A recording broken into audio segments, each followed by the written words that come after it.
በስመ አብ ወወልድ ወመንፈስ ቅዱስ አሐዱ አምላክ አሜን። ናይ እግዚአብሔር ቤተሰብ ናይ አዴና ናይ ቅድስት ድንግል ማርያም ናይ ሓደራ ደቂ ናይ ኩሎም ቅዱሳን ፈተውቲ ናይዚ ቻናል ተኸታተልቲ ኣብ መላእ ዓለም ዘለና ናይ እግዚአብሔር ሰላም ይብዛሕና። እንኳዕ ናብ ኣምላኽና ናይ ኣጋእዝተ ዓለም ስላሴ ዓመታዊ ክብረ በዓል ብሰላም ኣብፅሕና። ጥሪ 7 ናይ ስሉስ ቅዱስ ዓመታዊ ክብረ በዓል እዩ። ስለዚ ጥሪ 7 ኣጋእዝተ ዓለም ስላሴ ታይ ዝገበርሉ እዮም ዝብል ክርኢና ብተወሳኺ ድማ መጽሓፍ ቅዱስ መሰረት ገይርና ናይ ኣምላኽና ሓድነቱን ሰለስትነቱን ዝገልጹ ጥቕስታት ክርኢና። እዚ ጥቕሙ ድማ ነስተውዕሉ ኣሕዋተይ ጥቕሚ እዚ ዋና ደግማዊ ትምህርቲ እዩ። ብጣዕሚ እውን ሰፊሕ እዩ። ኣነ ሕፅር ዘሎ እየ ናባኹም ዘብለን ዘለኹ። ስለዚ እዛ ቪድዮ እዚኣ ጀሚርኩም ክትገድፍዋ የብልኩምን። ሓፃር ቪድዮ እያ። ክስካዕ መወዳእታ ድማ ተኸታተልዋ ክትጠቕመና እያ ብጣዕሚ። ምክንያቱ ብዙሕ ኣብ ሕሊናኹም ዝመላለስ ሕቶ እውን ክትምልሰልኩም እያ ሕዚ ዝወኩም ሕፅር ዘላ ጥቕስታት ማለት እዩ። ስለዚ መብዛሕትኡ ክረአ ከሎ ሰብ ሃይማኖታዊ ትምህርቲ ጥራሕ ክኾን ከሎ ኣሕልፎ ኣቢልዎ ይትኸድ ክኸውን የብሉን። ልዕሊ ኩሉ ሃይማኖታዊ ክኾን ከሎ ብደንብ ንርኢ እዮም። ካብኡ ድማ ዘይተረድአና ሕቶ ተሊእና ኮመንት ፃሓፍለይ፣ ኣነ ድማ መልሲ ሒዘ ናባኹም ከብለን እየ ማለት እዩ። ስለዚ ስሉስ ቅዱስ ወይ ከዓ ስላሴ ንብሎ ኣብ ወልድ መንፈስ ቅዱስ ናልና ንፅውዖ ኣምላኽ ከም መእተዊ ምእንቲ ኮነና ማለት እዩ። እግዚኣብሔር ኣምላኽና ኩሉ ግዜ ብሓድነቱን ብሰለስትነቱን እዩ ዝምለኽ። እዚ እንታይ ማለት እዩ? ሓድነቱ ንሰለስትነቱ ኣይጠቕልሎን፣ ሰለስትነቱ ድማ ንሓድነቱ ኣይኸፍሎን። ስለዚ ብሓድነቱ ብሰለስትነቱ ይምለኽ ኣሎ ማለት እዩ ኣምላኽና። እዚ ድማ ቅድሚ ዓለም ነይሩ ብሓድነቱ ብሰለስትነቱ ህዘሎ ንዘለዓለም እውን ይነብር ማለት እዩ። ስለዚ እዚ እዩ እቲ ቀንዲ ናይ ሃይማኖትና ኣስተምሮ። ስለዚ ሓደ ኣምላኽ ድማ ኣለና፣ ሓደ ኣምላኽ ኣለና። ንኣብነት በስመ አብ ወወልድ ወመንፈስ ቅዱስ ኣሃዱ ኣምላኽ ኢና ንብል፣ ሓደ ኣምላኽ ንብል ማለት እዩ። ስለዚ ንኣብ ንወልድ ንመንፈስ ቅዱስ ድማ ነምልኽ ሓደ ኣምላኽ ንዝኾነ ማለት እዩ። ስለዚ ስሉስ ቅዱስ ብኸመይ እዩ ሰለስትነት ኣለዎም፣ ብኸመይ እዩ ሓድነት ኣለዎም እንተኢልና መጀመርያ ክነስተውዕሎ ዘለና እግዚኣብሔር ናይ ሓድነትን ሰለስትነትን በዓል ቤት እንተኾይኑ ብሓድነቱ እውን ይምለኽ ኢልና ኣለና፣ ብሰለስትነቱን እውን ይምለኽ። ብሓድነቱ ከመይ እዩ እንተኢልና ኣምላኽና ኣብ ወልድ መንፈስ ቅዱስ ኣምላኽና ስሉስ ቅዱስ ብባህሪ ብመለኮት ብኣገዛዝኣ ዓለም ብምፍጣር እዚ ዓለም እዚ ንምሕላፍ ብቓል ብስትንፋስ ብኣገዛዝኣ ኢልና ኣለና ሓደ ኣምላኽ እዩ። ሓደ ኣምላኽ እዩ። ብመለኮት ሓደ ኣምላኽ እዩ። ሰለስትነት ድማ ኣለዎ ክንብል ከለና ብስም ብግብሪ ብኣካል ድማ ሰለስትነት ኣሎ። ሰለስትነት ኣሎ። ብስም ክንብል ከለና ኣብ ወልድ መንፈስ ቅዱስ ማለት እዩ። ስለዚ ናይ ኣብ ስም ንወልደ ይኾንን ንወልድ እውን ንኣብ ስም ኣይኸውንን። ናይ ኣብ ስም ንወልዲ ንመንፈስ ቅዱስ ኣይኾንን። እዚ ስም እዚ ናይ ኣብ ጥራሕ እዩ። ናይ ወልዲ ስም እውን ንኣብን ንመንፈስ ቅዱስን ስም ኣይኾንን፣ ናይ ወልዲ ጥራሕ ስም እዩ። ናይ መንፈስ ቅዱስ ስም እውን ናይ መንፈስ ቅዱስ ስም ጥራሕ እምበር ንኣብን ንወልድን ስም ክትክእ ኣይኽእልን። ስለዚ እዚ ስም እዚ ኣብ ወልድ መንፈስ ቅዱስ ሓደ ኣምላኽ ማለት እዩ። ቀፂሉ ድማ ብግብሪ ክንብል ከለና ኣብ ኣቦ ንብሎ። ስለዚ ኣብ ኣቦ ወልድ ድማ ውልድ መንፈስ ቅዱስ ድማ መንፈስ ቅዱስ ሰራፂ ማለት እዩ። ስለዚ ኣብ ኣቦ እየ ክንብል ከለና ንመን ወሊዱ ንወልድ ይወልድ፣ ኣብ ንወልድ ይወልድ፣ ንመንፈስ ቅዱስ ድማ የስርፅ። ስለዚ ኣብ ኣይውለድን ኣይሰርፅን እውን ማለት እዩ። ስለዚ ኣብ ኣይውለድን ኣይሰርፅን እንታይ ደኣ ንወልድ ይወልድ ንመንፈስ ቅዱስ ድማ የስርፅ። ወልድ ክንመጽእ ከለና ድማ ወልድ ይውለድ ጥራሕ ይውለድ ግብሪ እዩ ክረቀኩም ይኽእል እዩ ብጣዕሚ ሰፊሕ እዩ ትምህርቱ ወልድ ድማ ይውለድ እምበር ኣይወልድን ኣየስርፅን ኣይሰርፅን መንፈስ ቅዱስ ድማ ይሰርፅ እምበር ኣየስርፅን ኣይወልድን ኣይውለድን ለዚ እዚ ግብሪ እዩ ናይ ስላሴ ኣሰለስነሱ ዘሎ ግብሪ እዩ ብደንብ ክነስተውዕል ኣለና ስለዚ ኣብዚ ክንርድኦ ዘለና ኣብ ንወልድ ይወልድ እዩ ክንብል ከለና ከም ኣብዚ ምድሪ ዘሎ ፍጡር ዝወልዶ ዓይነት ኣይኮነን ኣብ ንወልድ ይወልዶ እዩ ክንብል ከለና ግዜ ሰዓት ደቂቓ ሰከንድ የብሉን ምክንያቱ ኣብ ንወልድ ናይ ባህሪ ኣቡኡ እዩ ወይ ድማ ልቡ ማለት እዩ ኣካላዊ ልቡ ስለዚ ኣብ ንወልድ ይወልዶ እዩ ክንብል ከለና ወልድ ድማ ከኣብ ይውለድ ክንብል ከለና ግዜ ሰከንድ ደቂቓ ኣለዎ ማለት ይኾነን ኣብ ባህሪ እዩ ዘሎ ስለ እዚ እንታይ ማለት እዩ ብኣካል ንምፃሞ ብኣካል ድማ ኣብ ናይ ባዕሉ ፍፁም ኣካል ፍፁም ገፅ ፍፁም መልክዕ ኣለዎ ወልድ እውን ናይ ባዕሉ ፍፁም ኣካል ፍፁም መልክዕ ፍፁም ገፅ ኣለዎ ናይ መንፈስ ቅዱስ እውን ናይ ባዕሉ ዝኾነ ፍፁም ኣካል ፍፁም ገፅ ፍፁም መልክዕ ኣለዎ እዚ ክንብል ከለና ግን ሓደ መለኮት እዮም ስለዚ ኣብዚ ክመፀ እየ ኣብ ናይ ባዕሉ ዝኾነ ፍፁም ኣካል ፍፁም ገፅ ፍፁም መልክዕ ኣለዎ ንበል ደኣ እምበር ብዝተፈለየ ኣካሉ ኣብ ወልድ ኣብ መንፈስ ቅዱስን ህልው እዩ ወልድ እውን ፍፁም ገፅ ፍፁም ኣካል ፍፁም መልክዕ ኣለዎ እናበል እንኳ እንተኾነ ኣብ ኣብን መንፈስ ቅዱስን ህልው እዩ መንፈስ ቅዱስን ከምኡ ፍፁም ኣካል ፍፁም መልክዕ ፍፁም ኣካል ናሃሎ ኣብን ወልድን ህልው እዩ ኣይነፃፀልን ስለዚ ብኸምዚ እዩ ኣብቲ ኣምላኽና ኢየሱስ ክርስቶስ ብዝተፈለየ ኣካሉ ፍፁም ሰብ ኮይኑ ዓለም ዘድሓነ እዩ ኣብና መንፈስ ቅዱስ ኣወይለው ክንብል ከለና ግን ኣብ ባዕሉ ህልው እዩ በዚ ምክንያት ፊልጶስ ኣብ ወንጌል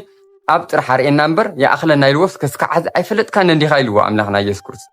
ስለዚ ንኣይ ዝረአየ ንኣብ ረአየ ማለት እዩ ኣነን ኣብን ሓደ ኢና ኢልዎ ስለዚ ኣብ ኣባይ ኣሎ ኣነ ድማ ኣብ ኣለኹ ኢልዎ ስለዚ ኣብ ኣካላዊ ልቢ ማለት እዩ ብካልእ ይባሃላ ኣብ መን ኣሎ ኣብ ወልድ ኣሎ ሕዚ ናይ ኣምላኽና ኢየሱስ ክርስቶስ እንወልዕ ቅዱስ ሥጋውና ክቡር ደሙ ኣብ ቤተ መቕደስ ዝፍተትን እዩ ስለዚ እዚ ቅዱስ ሥጋውና ክቡር ደሙ እዚ ናይ እግዚኣብሔር ወልድ እዩ ኣብና መንፈስ ቅዱስ ግን ስጋ ኣይተዋሃድን ግን ህልው እዩ ምስ ወልድ ማለት እዩ ህልው እዩ ምስ ወልድ ስለዚ እዚ ክነስተውዕል ኣለና ማለት እዩ ህልው እዩ ስለዚ ኩሉ ግዜ ናይ ወልድ ስም ክንፅውዕ ከለና ኣብ ናይ ወልድ ስም ናይ ኣብን ናይ መንፈስ ቅዱስን ስም ኣለ እዩ ኣብ እውን ክንብል ከለና ኣብ ኣብ ስም ናይ ወልድ ስም ናይ መንፈስ ቅዱስ ስም እውን ህልው እዩ ናይ መንፈስ ቅዱስ ስም ክፅዋዕ ከሎ እውን ናይ ኣብን ናይ ወልድን ስም ህልው እዩ ስለዚ ብዙ ክነስተውዕል ኣለና ኣቦታትና ንኣብነት ፀሓይ ኢሎም ምሳሌ የልዕሉ እዮም ንኸረድኡ እዚ እንታይ ማለት እዩ ፀሓይ ሓንቲ ፀሓይ እያ ክቢ ኣለዋ ብርሃን ኣለዋ ሙቐት ኣለዋ እቲ ክባ ብኣብ ይምሰል እቲ ብርሃና ብወልድ ይምሰል ግን ምስ ባዕላ እዩ እቲ ብርሃንስ ካብቲ ክቢ እዩ ዝወፅእ እቲ ሙቐት ድማ ብመንፈስ ቅዱስ ይምሰል ንሕና ደቂ ሰባት እውን ህይወትና ነፍስናት ኣለዋ ቃል እስትንፋስና ልቢ ኣለዋ ስለዚ ኣነ ዝነጋገር ዘለኹ ልቢ ኣለኒ ካብ ልቢ ቃል ይወፅእ ካብኡ ድማ እስትንፋስ ኣለኒ ህያውነት ማለት እዩ ስለዚ ግን ሓደ ሰብ እየ ኣነ ሓደ ሰብ እየ ስለዚ እዚ ሓደ ኣብነት እዩ ምሳሌ ህፀፅ እኳ እንተሃሎ ግን ብደንብ ከረድአና ይኽእል እዩ ማለት እዩ ስለዚ ኣብዚ ነስተውዕሎ ኣብ ናይ ወልድ ልቢ እዩ ናይ መንፈስ ቅዱስ እውን ልቢ ይኾን ኣሎ ማለት እዩ ኣካላዊ ልቢ ወልድ ድማ ናይ ኣብ ንባዕሉ ንወልድ ንመንፈስ ቅዱስ ቃል እዩ ኣካላዊ ቃል መንፈስ ቅዱስ ድማ እስትንፋስ ማለት እዩ ኣካላዊ እስትንፋስ ናይ እግዚኣብሔር ንኣብ ንወልድ ንባዕሉ እስትንፋስ እዩ ስለዚ ብመለኮት ብባህሪ ሓደ እዩ ወይ ትዋሃዱ ብመለኮት ይብለና ስለዚ ይሰለሱ በኣካላት ወይ ትዋሃዱ ብመለኮት ሓደ እዮም ይብለና ስለዚ በዚ ነስተውዕሎ ስለዚ ናይ እግዚአብሔር አካልነት ፈጣሪ እዩ በሓፂሩ ንኣብነት ኣነ ያው ምሳሌ ህፀፀሎ ኢለኩም ኣለኹ ኣነ ኢድ እግር ኣለኒ ንኣብነት ርእሲ ኣለኒ ስለዚ ኢደይ ክዛረብ ይኽእልን እግረይ እውን ክዛረብ ይኽእልን ፍጡር እየ ኣነ እግዚአብሔር ግን ናይ ሰለስትነቱ ኣካል ዳ በአካል ሰለስትነት ዳ ይሃልዎ እምበር ስለዚ ንሕና ኢሉ ክዛረብ ይኽእል እዩ ሰለስትነቱ ንሕና ኢሉ ብሰለስትነቱ ኣነ ኢሉ ብሓድነቱ ክዛረበና ይኽእል እዩ ማለት እዩ ግልፂ ይኸውን ኢለ ተስፋ ይገብር ዘይተረድአኩም ሕተተሉ ጻሓፉልኝ ብሓፂሩ ብደንብ ክንነጋገር ንኽእልና ብዙሕ ተጣይንካ ምሳሌታት ምርዳእ ስለዝከኣል ስለዚ ጥሪ ሸውዓተ እንታይ ዝገበረሉ እንተኢልና ኣምላኽና ስሉስ ቅዱስ ናይ ሰናኦር ግንብ ዘፍረሰሉ እዩ ቋንቋኦም ዝተደበላለቀሉ እዩ ስለዚ ቋንቋ ዝተፈላለየ ቋንቋ ዘሎ ድሓር ዳእና ሃዋርያት ይሃቦም ኣምላኽና ሰዓን ክልተን ቋንቋ እዩ ዓለም ሙሉ ንኸምር ብቋንቋታት ህያብ ኣምላኽ ይኹን እምበር መጀመርያ ግን ሓደ ዓይነት ቋንቋ እዩ ነይሩ ድሓር ግን ብሓጢያትና ምኽንያት ተደባሊቑ ማለት እዩ ስለዚ ቋንቋ ዝተደባለቀሉ እዩ ስለዚ ኣብ ሰናኦር ግንብ ማለት እዩ ባቢሎን ስለዚ ባቢሎን ማለት ፍርስራስ ማለት እዩ ፍርስራስ ማለት ኢና ካብ መጽሓፍ ቅዱስ ጥቕስና ረኣና ንኸይድ እሞ ናይ ኣምላኽና ሓድነቱን ሰለስትነቱን ንእሽተይ ኣብነት ክኾነና ምእንቲ ማለት እዩ ኣብ ዘፍጥረት ምዕራፍ 18 ካብ ቁጥሪ 1 እንተርኢናዮ ኣብርሃም ብቐትሪ ኣብ ኣፍ ደገ ድንኳኑ ተቐሚጡ እንተሎ ኣብ ኣእዋም መንበሬ እግዚአብሔር ተገለጸሉ እግዚአብሔር ተገለጸሉ ዝብል ሓድነት ተገለጸሉ ኣዒንቱ ቆላሕ እንተበለ እንሆ ሰለስተ ሰባት ኣብ ቅድሚኡ ደው ኢሎም ረኣየ ሰለስተ ሰባት ኢለሎ ሰለስትነት ምስ ረኣዮም ድማ ካብ ኣፍ ደገ ድንኳኑ ብድድ ኢሉ ክቕበሎም ጎየ ናብ ምድሪ ፍግም ኢሉ ድማ ሰገደ ክቕበሎም ጎየ ዝብል ሰለስትነት ይገልጽ ተቋንቋ ማለት እዩ ኣብርሃም ብደንብ ተረዲእዎ ኣሎ ንሱ ድማ ኦ ጎይታ ኣብ ቅድሜኻ ሞገስ እንተደኣ ረኺበስ በይዛኻ ንባርያኻ ከይተሓልፈኒ እልምን ኣለኹ እዚ ሓድነቱ እዩ ኦ ጎይታ ኣብ ቅድሜኻ ሞገስ እንተደኣ ረኺበ በይዛኻ ንባርያኻ ይትሕለፈኒ ዝብሉ እዚኦም ሓድነት ይገልጽ ማለት እዩ ቁሩብ ማይ ከምፀልኩም እሞ ኣእጋርኩም ተሓፀብኩም ኣብ ትሕቲ እዛኦም ኣዕርፉ ኢለሎ ሰለስትነቱ እዚ ድማ ቁሩብ ማይ ከምፀልኩም ሰለስትነቱ ኣእጋርኩም ተሓፂብኩም ሰለስትነቱ ገሊፅ ኣሎ ካብኡ ቀፂሉ ብቁጥሪ 5 ብባርያኹም ኣቢልኩም ካብ ሓለፍኩም ድማ ቁራስ እንጀራ ከምፀልኩም ልብኹም ደግፉሞ ብድሕሪኡ ተሓልፉ በሎም ንሳቶም ድማ ከምቲ ዝበልካዮ ግበር በልዎ እዚሁ ስለ ሰለስትነቱ ይናገር ኣብርሃም ቀልጢፉ ናብ ሳራ ዘላቶ ድንኳን ኣትዩ ቀልጢፍክ ሰለስተ መስፈሪ ሕሩጭ ኣቆም ጢዕኺ ቅጫታት ሰንክቲ ይበላ ስለዚ ሰለስተ መስፈሪ ሕሩጭ ኢሉ ረይዎ ሰለስተ መስፈሪ ሕሩጭ ሓደ እዩ ኣብ ሰለስቲ ዘሎ ያው ናይ ሰለስትነቱ ገልጽ እዩ ሽዑ ኣብርሃም ናብቲ መጓሰ ከፍቲ ዘለዎ ብጉያ ኸይዱ ስቡሕ ጣዕዋ ወሲዱ ነቲ ኣገልጋሊ ሃቦ ንሱ ከዓ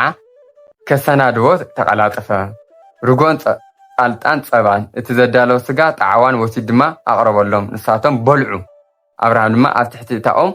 ኣብ ጥቓቶም ደው ኢሉ ነበረ በልዑ ክለና ከሎ ያው ጠስሚ ልክዕ ናብ ሓዊ ከኣቱ ኣቲ ከም መኺ ከም ዝጠፍ ማለት እዩ ያው ንሳቶም ግን ንኸኽብርዎ ስለ ዝመፁ እዮም ስለዚ ከምዚ ይብል ንርእዮ ኢና እስካዕ መወዳእታ ቀፂል ድማ ኣብ ዘፍጥረት ምዕራፍ 11 ኣሎ ካብ ቁጥሪ 1 ተርኢና እዚ ድማ ብዛዕባ ህዚ ጥሪ 7 ዝኽበር ዓመታዊ ክብረ በዓል ዝገልጽ እዩ ያው ህንፃ ባቢሎን እዩ ዝብለና እሱ ድማ ከምዚ ይብል ካብ ቁጥሪ 1 ተርኢናዮ ኩሉ ምድሪ ሓደ ቋንቋን ሓደ ዘረባን ነበሮ ንምብራቕ ኣቢሎም ምስ ተጓዓዙ ኣብ ምድሪ ሰናኦር ጎልጎል ረኸቡ ኣብኡ ድማ ተቐመጡ ንስንሳቶም ድማ ንዑ ጡብ ንስራሕ እሞ ብሓዊ ንጥበሶ ተባሃሉ እቲ ጡብ ክንዲ እምኒ እቲ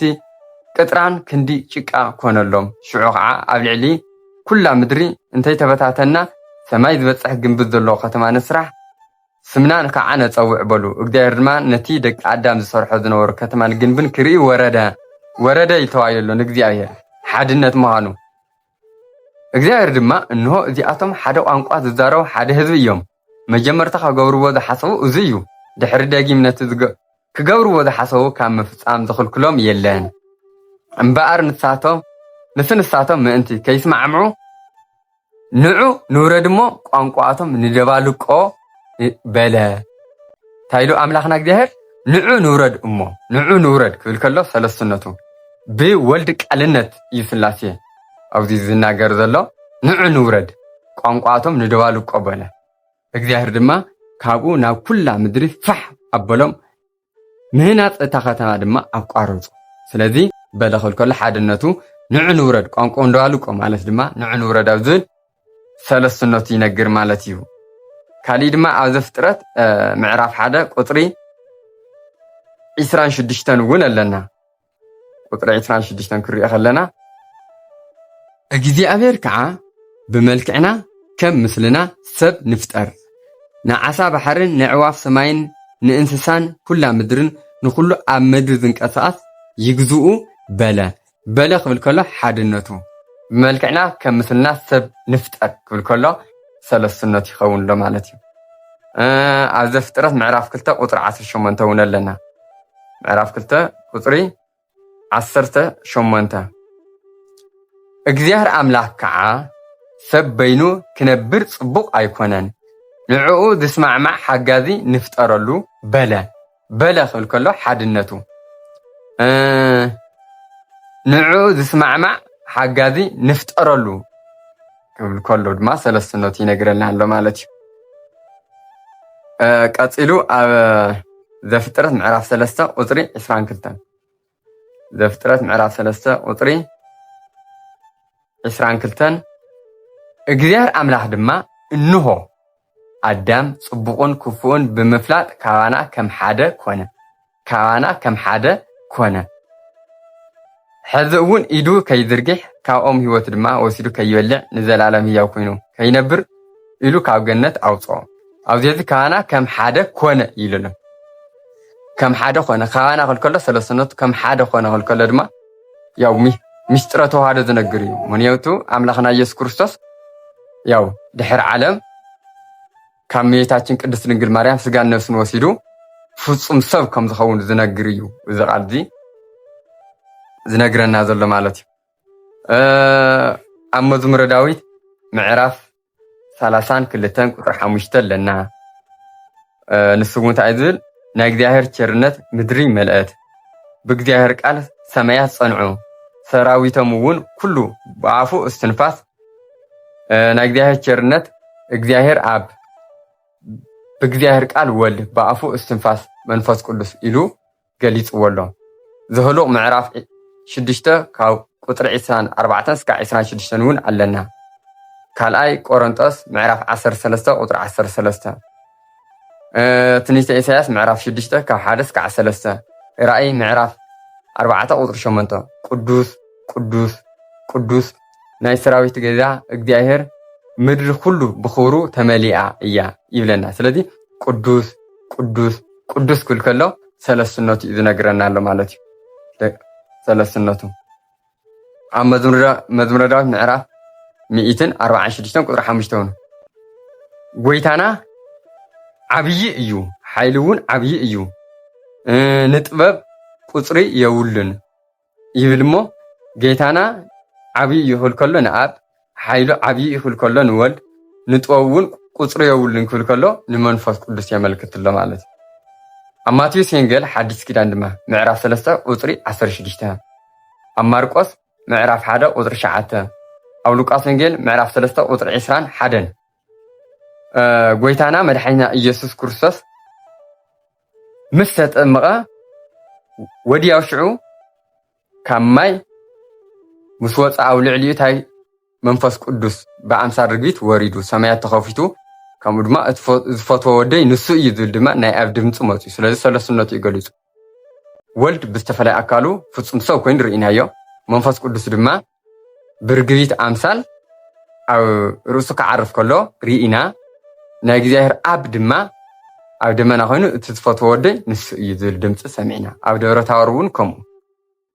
ኣብ ማቴዎስ ወንጌል ምዕራፍ 28 ቁጥሪ 19 ድማ ከምዚ ይብል እንግዲህ ኪዱ እሞ በአብ ብወልድ በመንፈስ ቅዱስ ስም እናጠመቅኩም አሕዛብ ኩሎም አምህሩ ዘአዘዝኩኩም እና ገበርኩም أمروهم دك مزامرته دما جبروهم يبل أب وولد منفس قدوس بزينا نتما حدا أملاخ لوقاس وانجيل معرف حدا قطر 35 تنون قدس جبريل ناميتاچن كمص خلو كمزي لوا منفس قدوس ناخخ مصيو نايلو على هاي دما ኣብ ልዕሊ ኢኸ ክኸውን እዩ ጋርደኪ ማለት እዩ ስለዚ እቲ ኻኻ ዝውለድ ህፃን ድማ ወዲ እግዚአብሔር እዩ ይብል ስለዚ ሓድነቱ ሰለስነቱ እውን ኣብኡ ይገልጸና ኣብ ራእይ ዮሐንስ ምዕራፍ 14 ቁጥሪ 1 እነሆ እቲ በጊዕ ኣብ ጽዮን ተራራ ቆይሙ ረኣኽዎ ኣብኡ ድማ ምስኡ ድማ ስሙ ናይ ወልድ ስም ናይ ኣቦኡ ስም ኣብ ናይ መንፈስ ቅዱስ ስም ኣብ ግንባሮም ዝተጻሕፎም 144,000 ነበሩ ቶም ህፃናት ሄሮድስ ያው ተቆተሎም ማለት እዩ እናበለ ይነግረና ካልኣይ ቆሮንጦስ ምዕራፍ 13 ቁጥሪ 13 እውን ኣሎ ስለዚ ስለ ሓድነቱ ሰለስነቱ ከመተው እዚ ይመስል ብጣዕሚ ሰፊሕ እዩ ምስጢረ ስላሴ ሰፊሕ እዩ ወሊስ ድማ أو هايمانوت أبو بسطح يردنا أو قداسيتات الله بيت خرسيان مصحفتنا نعم قداسية ديسكورس من كلمة عالمي اللي جمرمو اغزياهير حالو بمنغستو بملكوتو بتسلستو يلنا كلمة عالم سي اغزياهير سي بملكوت الله بمنغستو نبرا بسلسنتو نبرنا علي نقرنا كاف بستفلي أكال دما إيسوس كريستوس أملاحنا فتصم سوكوين سلازي إيسوس كريستوس أملاحنا እግዚአብሔር እዩ ስለዚ ኢየሱስ ክርስቶስ አምላኽና በሓድነቱን በሰለስነቱን ዝምለኽ እዩ ግልጽ ምንምዃን አምላኽና ኢየሱስ ክርስቶስ በሓድነቱን በሰለስነቱን ዝምለኽ አምላኽ እዩ ማለት ፈጣሪና ኢየሱስ ክርስቶስ ብዝተፈለየ አካል ግን ፍጹም ሰብ ኮይኑ ብዝተፈለየ አካል ንምንታይ ፍጹም ሰብ ኮይኑ ወልድ ጥራሕ እንተይልና ግብሩ ስለ ዝኾነ እዩ ወልድ ግብሪ ተወላዲ ካብ አብ ይውለድ ኢልና ስለዚ እዚ ምውላድ ድማ كم زناي فطر مولاد يخونن زي ناي بحري قلت خوننا انت ناي بحر ስለዝኾነ ناي ولد جبرو تولدنته በዚህ ምክንያትማ ካብ ቅድስት ድንግል ማርያም ተወሊድን ስለዚ ቅድመ ዓለም ካብ አብ ንአብ መሲሉ አኺሉ ተወሊድን ግን ደቂቃ ሰከንድ አይውልን ምክንያቱ ኣብ እግዚአብሔር دقيقة سكن زبال يلن منياتو دقيقة سكن زبال زوم جزاتات زيهم እግዚአብሔር وعد فطرهم يوم ስለዚህ ካብ ግዜ ወፃኢ እግዚአብሔር ማለት እዩ ስለዚህ ድሕሪ ዓለም ድማ ካብ ቅድስት ድንግል ማርያም እመቤታችን ብድንግልና ጸኒሳ ብድንግልና ወሊዳቶ ስለዚህ ክልተ ልደታት ኣለዎም መድኃኔ ዓለም አምላኽና መድኃኒትና ፈጣሪና ሰማይ ምድርን ዝፈጠረ አምላኽ እዩሞ ስለዚህ ሓድነቱን ሰለስነቱን ኩሉ ግዜ እናተመለኸ እናተመስገነ ዝነብር አምላኽ እዩ ስለዚህ እዛ ቪድዮ እዚኣ ብዙሓት ኣባፅሕዋ ላይክ ሼር ንግበራ ሃይማኖት ስለዝኾነ ድማ መብዛሕትኡ ሰብ ኣይርኦን እዩ ግን ረእይዎ ክጠቕመኩም እዩ ሕተት ተልኢኩም ድማ ኣብ ኮመንት ጻሓፍለይ ወይ ኣድራሻ ክበኩም ይኽእል እየ ስለዚህ አምላኽና ስሉስ ቅዱስ ብቸርነቱ ብምሕረቱ ብይቅርቱ ካብ ሓጢያትና ኩሉ በደል ነፃ ይገረና አዲና ቅድስት ድንግል ማርያም በጸሎታ በቃል ኪዳና ካወዳ ምሕረት ለአኸና ወስብሐት ለእግዚአብሔር ወለወላዲቱ ድንግል ወለመስቀሉ ክቡር ንዘለዓለም አሜን